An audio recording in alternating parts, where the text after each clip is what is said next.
ನಮ್ಮವರೆಗೂ ಬಂದು ನೆಚ್ಕೊಳೋ ಅವಶ್ಯಕತೆ ಬೇಡ ಅಂತ ಹೇಳ್ತೀನಿ. ನಿಮ್ಮನ್ನ ಇದು ನಮ್ಮ ಕಿಚನ್ ಇದೆಲ್ಲ ಅದು ನನ್ನ ಅವಶ್ಯಕತೆ ಇಲ್ಲ. ಇವತ್ತು ಇದಕ್ಕೆ ಇಲ್ಲಿ ಬಳಿ ಎಲ್ಲರೂ ಈ ಥರದ್ದು ಹತ್ತರಷ್ಟು ಐತೆ ಅಂದರೆ ಊಹೆ ಮಾಡ್ಕೊಳ್ತೀವಿ ನೀವೇ. ನಾವು ಇಲ್ಲಿ ಇಡಕ್ಕಾಗಲ್ಲ ಅಂದ್ಬಿಟ್ಟು ಒಂದು ಮನೆನೇ ಇಟ್ಬಿಟ್ಟಿದ್ದೀನಿ ನಾನು ಅದಕ್ಕೋಸ್ಕರ.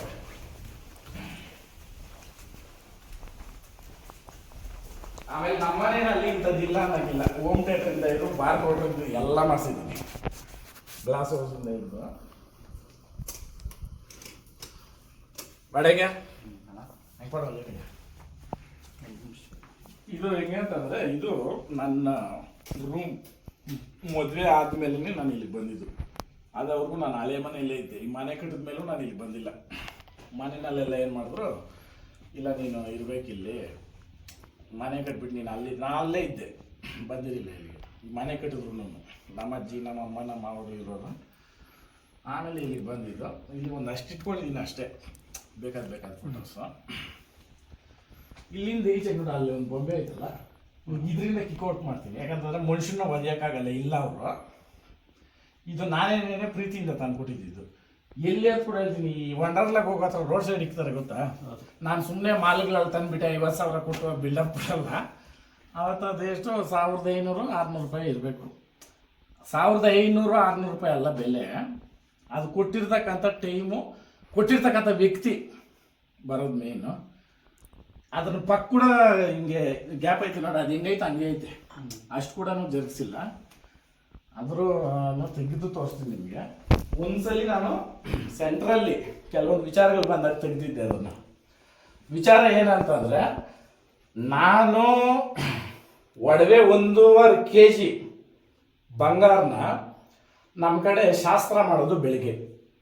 ಕ್ರಿಶ್ಚಿಯನ್ಸ್ ಟೈಪ್ಗೆ ಈ ನಡುವೆ ಮಾಡ್ತಾ ಇರೋದು ಏನು, ರಿಸೆಪ್ಷನ್ಗೂ ನಮ್ಗೆ ಸಂಬಂಧನೇ ಇಲ್ಲ. ಅದು ಜನಗಳನ್ನ ಇದು ಏನೋ ಕರ್ಕೊಳಕ್ಕೆ ಆಕರ್ಷಣೆಗೆ ಮಾಡೋದು. ಅದ್ರ ಪ್ರಕಾರ ಏನು ಮಾಡಬೇಕು, ಅದನ್ನೆಲ್ಲ ಹಾಕ್ಕೊಂತಾನೆ ನಿಂತ್ಕೊಬೇಕು. ಅದಕ್ಕೆ ಅವ್ರ ಹತ್ರ ಒಡವೆ ಇಲ್ಲ. ಸತ್ಯಾಸತ್ಯತೆ ನಾನು ಹೇಳ್ತಾ ಇರೋದು. ನಮ್ಮನ್ನ ಬಂದು ಕೇಳಿದ್ರು, ಕೇಳಿದ್ರು ನಮ್ಮ ತಾಯಿಯವರೆಲ್ಲ ಕೊಡಬೇಡ ಅಂತ. ಕುಲದಲ್ಲಿ ಇಕ್ಕಿದ್ರೆ ನಿನ್ನ ಗೌರವ ಏನಂತ ಗೊತ್ತಾಗೋದು. ಎಲ್ಲಡಿಕೆನಾಗ ಇಕ್ಕಿ ಕುಲದವ್ರು ಬರ್ತಾರೆ, ನಮ್ಮವ್ರು ಬರ್ತಾರೆ, ಅವ್ರವ್ರು ಬರ್ತಾರೆ. ಆಮೇಲೆ ಇಲ್ಲ ಅವ್ರ ಹತ್ರ ಸಣ್ಣ ಪಣ್ಣದ ಇದು ಇಲ್ಲ. ಸರಿ ಹೆಂಗೆ ನೀವು ಕೊಡೋಣ ಬಿಡಪ್ಪ, ನಮ್ಮ ಮನೆ ತನಕ ಬರೋದು ಬರಲಿ ಬಿಡು. ಅದನ್ನೇ ಬಿಚ್ಚಿ ಇಕ್ಕೋದು, ಬೆಳಗ್ಗೆ ಕುಲದ್ರಾಗ ಇಕ್ಕೋದು. ಅಲ್ಲಮ್ಮ ಯಾರನ್ನ ನೋಡಿ ಏನನ್ನ ಅಂದ್ಕೊಂಡ್ರೆ ಅವ್ರು ಕೊಟ್ಟರು, ನೀನು ನಾನು ಕರೆಕ್ಟಾಗಿ ಇದ್ದಿರ್ತಾನೆ, ಸರಿ ಬಿಡಪ್ಪ ಆಯಿತಾ. ಅಲ್ಲ ಇದು ಎಕ್ಸಾಂಪಲ್ ನಾನು ಹೇಳೋದು.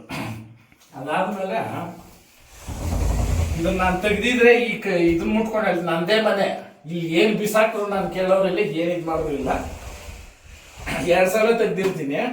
ಇಲ್ಲಿ ಏನು ಬಟ್ಟೆಗಳೈತೆ ಅವ್ರು ಕೂಡ ಅವ್ರ ಮನ್ಸಾಕ್ಷಿಗೆ ನೋಡ್ಕೊಬೋದು. ಏನಾದರೂ ಚೇಂಜಸ್ ಇದ್ರೆ ಇಲ್ಲಿ ಒಂದೇನೋ ತೆಗ್ಲಾಕಿದ್ರೆ ಅದು ಸಮೇತ ತೋರಿಸಲಿ.